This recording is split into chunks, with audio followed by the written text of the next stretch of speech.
앞발을 조져야지만 장기 기억으로 바뀌어요. 외우기 싫어도 외워지는 경험을 할 수 있습니다. 부끄러운 사실 하나 고백하고 시작할게요.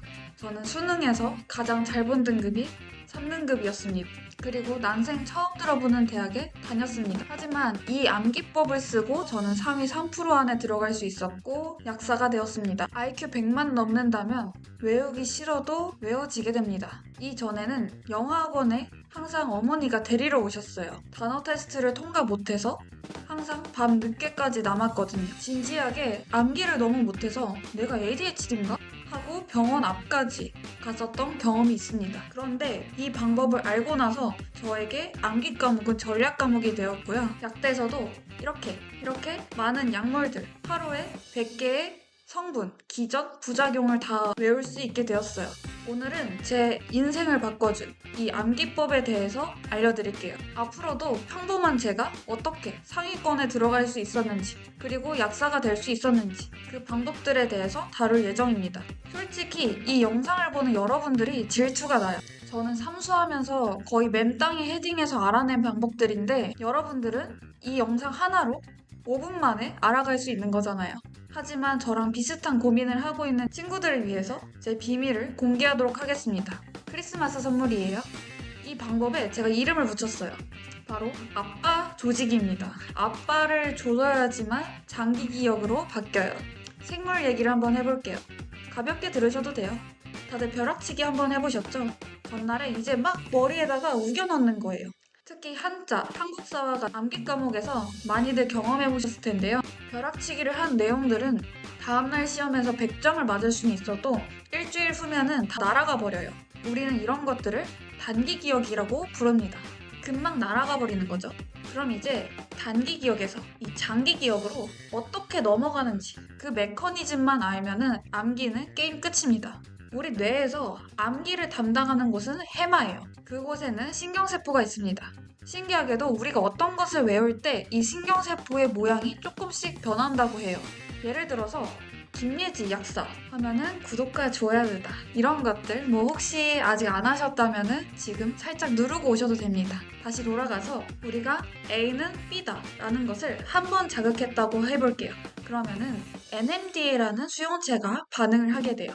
장기 기억이 되려면 NMDA가 아닌 이 암파라는 수용체가 생겨야지 장기 기억으로 바뀌게 됩니다. 제가 앞에서 말한 그 아빠 조직이 있잖아요. 사실은 우리가 사랑하는 그 아빠가 아니고 이 AMP, 암파를 말하는 거였어요. 암파를 조져야지만 장기 기억으로 바뀝니다. 한 번 자극으로는 이 암파가 절대 형성되지 않아요. 게임에서 게이지를 생각해보면 됩니다. 게이지가 올랐다 떨어졌다 합니다. 게이지가 100까지 차야지 만들어진다고 해볼게요. 그러려면 우리가 게이지를 한 번, 두 번, 세 번 이런 식으로 연속해서 자극을 줘서 이 게이지 100까지 차야지 우리는 장기 기억으로 바뀌게 됩니다. 그렇기 때문에 몇 번 반복해서 암파가 만들어지면 게임 끝입니다. 이런 학생이 있을 수 있을 것 같아요. 한 번 보고 바로 암파가 만들어질 순 없나요? 한 번에 게이지를 100까지 올리면 되잖아요. 네, 그럴 수 있는데 그 정도의 자극이 오려면 굉장히 충격적인 사건들이어야 돼요. 그래서 우리가 어릴 적 봤던 공포 영화는 나이가 들어서도 좀 트라우마로 남는 경우가 있잖아요. 그게 한 번에 게이지가 100을 넘겨서 암파가 만들어져서 그렇게 오래 가는 것입니다. 그런데 우리가 매일 1분마다 막 경악하면서 공부를 할 수는 없잖아요. 그래서 결국엔 반복이 답입니다. 자, 여기까지 보고 뭐야 또 뻔한 말 하네. 반복 학습하라는 말 누가 못해? 네, 그렇게 생각할 수 있어요. 그런데 핵심은 반복의 시기입니다. 사람마다 다른데 저는 같은 내용을 하루에 몰아서 6번에서 7번 정도 봤어요. 오늘 그 단계를 한번 알려드릴게요. 잘 따라오세요. 우선 1회독은 수업을 듣는 거예요. 이때는 암기하기보다는 그 내용의 흐름을 이해하려고 했습니다. 아, 저게 절에서 번자가 이동하는구나 하고 그걸 이제 필기를 잘 해두는 거죠. 2회독은 수업이 끝나자마자 교재랑 필기를 보면서 수업을 떠올렸어요. 거꾸로 말이죠. 선생님이 여기서 이런 말씀을 하셨지 하면서 수업을 떠올렸습니다. 시간은 얼마 안 걸립니다. 대략 1시간에 한 5분 정도 걸려요. 3회독은 바로 그 자리에서 배운 내용을 A4 한 페이지의 마인드맵으로 정리를 이때 정말 대충 휘갈겨 썼어요. 교재랑 필기를 보면서 그렸습니다. 4회독은 책을 덮고 빈 종이에다가 아까 그렸던 그 마인드맵을 활용해서 수업을 하듯이 그려 나갔습니다. 스스로에게 가회를 하는 거예요. 그런데 네 번째 보는 건데도 기억이 안 나는 내용들이 있어요. 이전에 그린 마인드맵과 비교를 하면서 빠뜨린 내용을 빨간 펜으로 표시를 하면서 다시 채웠어요. 여기서 중요한 거는 사진을 꼭 찍으세요. 내가 그린 마인드맵을 핸드폰으로 남겨두는 거예요. 5회독은 아까 그린 마인드맵에서 내가 기억나지 않았던 그 빨간 펜으로 표시해둔 그 내용만 한 번 더 머릿속으로 빠르게 떠올렸습니다. 그렇게 하면은 이제 5회독은 끝이에요. 6회독은 집에 갈 때 길에서 시작됩니다. 저는 일부러 버스에서 좀 일찍 내려가지고 한 30분 정도 집에 걸어갔어요. 그때 오늘 암기한 내용들을 머릿속으로 한 번 더 떠올렸습니다. 머릿속에는 아까 그렸던 마인드맵을 그대로 그려보고 입으로는 수업을 하듯이 중얼중얼거렸어요.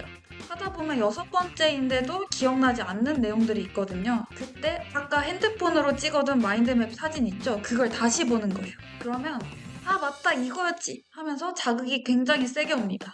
그러면서 게이지가 100까지 차면서 암파가 만들어지는 거죠. 이 정도 하면 대부분 내용은 암기를 하는데 저는 기억력이 그렇게 좋지 못했거든요. 그래서 일주일 중에 반나절 정도는 비워두고 그때 내가 일주일 동안 공부했던 내용들을 다시 한번 누적 복습을 했습니다.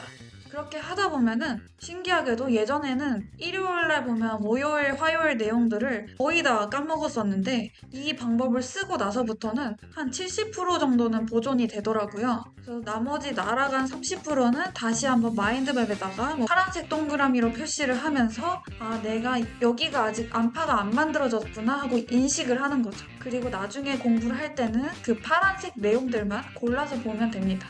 그렇게 해서 외워야 될 양을 한 10분의 1 정도로 줄일 수가 있었고 나중에 정말 안 외워지는 애들은 이렇게 어벤져스로 따로 모았어요. 그래서 걔네는 수첩에 따로 모아가지고 걔네를 시험장에 들고 갔습니다. 저는 장담하건대 이 암파 암기법으로 제 인생이 바뀌었어요.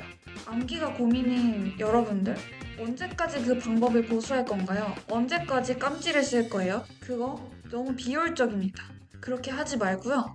이번에 겨울방학을 활용해서 한번 암기 과목들 생명과학, 지구과학, 사회탐구 같은 과목들을 제가 말한 이 암파 조지기 방법으로 시도해보세요. 외우기 싫어도 외워지는 경험을 할 수 있습니다. 더 공부에 욕심 있는 학생은 제가 공부 칼럼을 고정 댓글에 넣어둘게요. 한번 읽어보시고요. 앞으로도 입시 공부법에 관해서 콘텐츠를 만들고 있는데 기대하셔도 좋습니다. 들어가세요.